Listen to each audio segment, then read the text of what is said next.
Shabbat Shalom, everybody. This week's section of the scroll that will be read is known as Parshat Tetzaveh.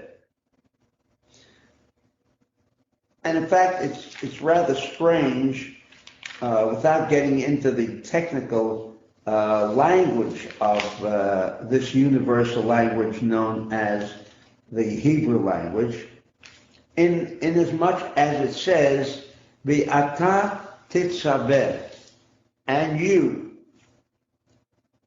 Tetzaveh also means, and you shall command. And therefore the Zohar says V'ata is actually redundant. There's no reason why that word should be added. In fact, there are many other instances in this section in which it states that you, and then go ahead and do something. Do you and do you. And so the Zohar provides us with the classic purpose of why we are here to listen this reading on Shabbat morning. As we have discussed on so many occasions, that Torah reading is our most powerful instrument and channel by which we can connect to the light force of God. Without the light force of God, without light, then a great deal of darkness has the opportunity to enter into our environment, our bodies, our social life, our family life, etc.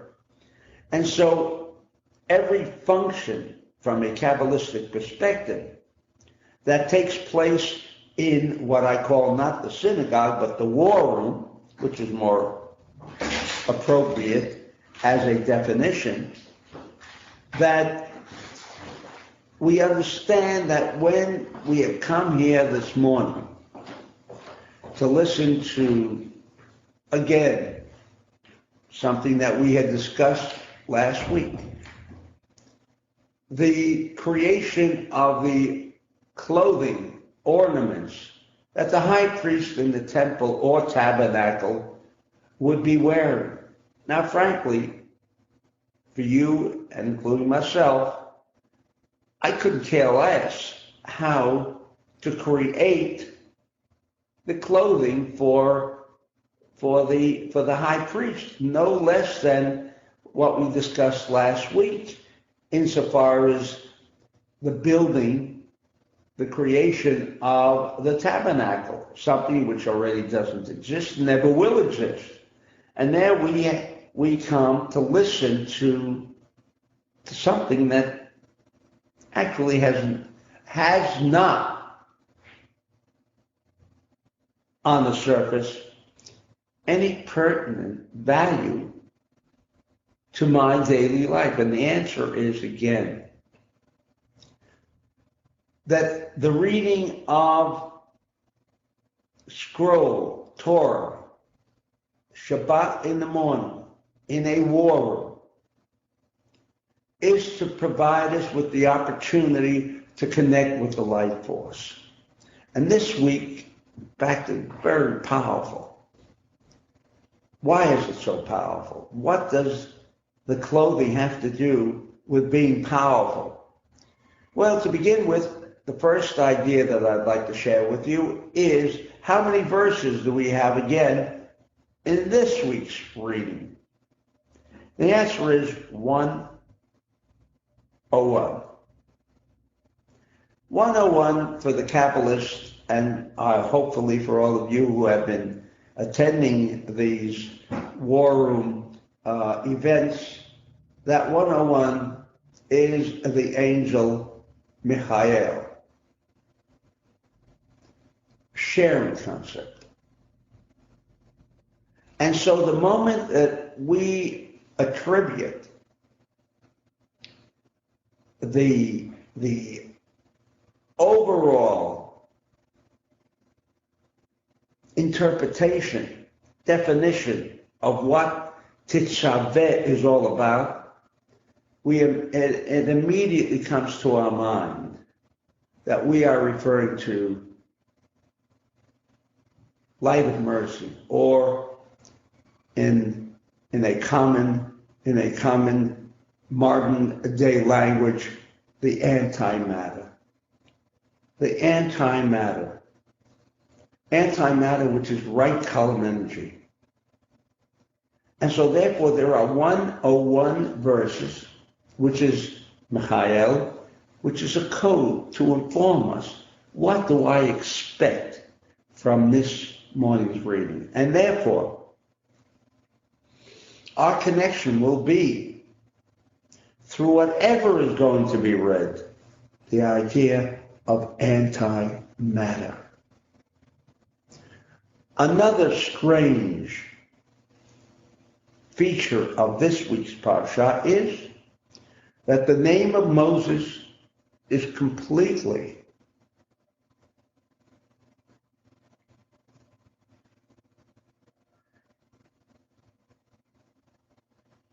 ignored. Whereas in almost every section of Shemot, names, his name, since his birth, has always been included in a reading. And yet, in this most powerful reading for the idea of antimatter, which I have already explained on so many other occasions, but remember, antimatter is the only force, the only power as a vehicle for the light force of God that can remove the limitations of matter, namely time, space, and motion. And we can eliminate time, space, and motion, my friends. We have literally removed all forms of chaos. And so this is what Torah reading is giving us and providing us with this morning. The opportunity of having the establishment of the vehicle, the channel by which antimatter can be channeled to us. And so therefore, this coming week should find our lives to a great degree filled with less random and more of antimatter. And what we learn with the absence of the name of Moses is that to indicate that that which is more concealed usually reveals more. Kabbalistic dictum. When you reveal, you limit. When you conceal, or totally as it is in this case of this week's reading, and you've concealed the source, the root of all of our knowledge, of all of the availability of tools, disciplines that Moses provided for us, that in his absence, in his concealment, there was something very special going on here, meaning greater revealment. That is the rule. What you reveal, it's no less than if I have a thought and then I ultimately translate that into words. There may be 1,000 people listening to my words, and then there could be 1,000 different opinions as to what I meant or what I said. However, if everyone could directly connect to my mind the thought that I intended to share, and not have to go through the limitation of words, then understand more can be revealed. So it is the absence of the physical material, the physical forms of channel, which also includes, in fact, at its highest form of channeling, which is, of course, the universal language of the Hebrew letters.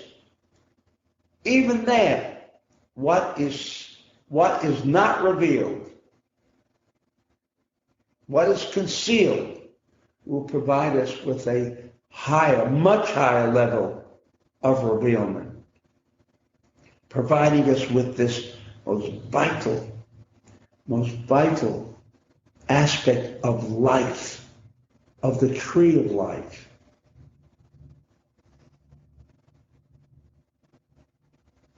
The antimatter or the light of Chasadim, the light of mercy. Now, there are many aspects here that, and I would like to touch upon one of them, and that was the Urim V'Tumim, that I have written much about in my writings. This was the breastplate that, surprisingly enough, whatever question was directed towards this breastplate, the answer was always forthcoming. Almost like a computer, except a computer can only amass for you information, and then the decision is left to the receiver of this information. Whereas when we are discussing the Urim V'Tumim, and a question was asked, it wasn't just merely furnishing information pertinent, applying to the question, but the answer rather was yes or no. Or do it this way, do it that way. It was very, very precise. An amazing contraption, far superior to anything that is presently available. And so we have this additional tool, the Urim V'Tumim, and every aspect of the clothing of the high priest and of the priestly family. What does clothing mean? Well, for most it means design of clothes. For others it means keeping warm. For others it might mean being dressed and so we're not naked. And that, in fact, reminds me of something that I've always used on occasion, that in order to reveal ourselves, normally, to reveal ourselves to the public, I've got to conceal myself. I've got to get dressed.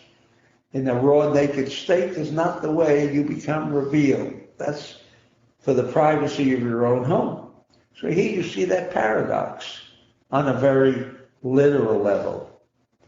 And so, but what is the Kabbalistic interpretation of clothing? And so Rabbi Azar in Rabbi Ashlach's treatise on the 10 luminous emanations states that clothing, all forms of clothing, have the potential to act as a channel for the last dimension of Malchut, the ultimate channel by which the light force of God becomes manifest, where this antimatter begins to operate.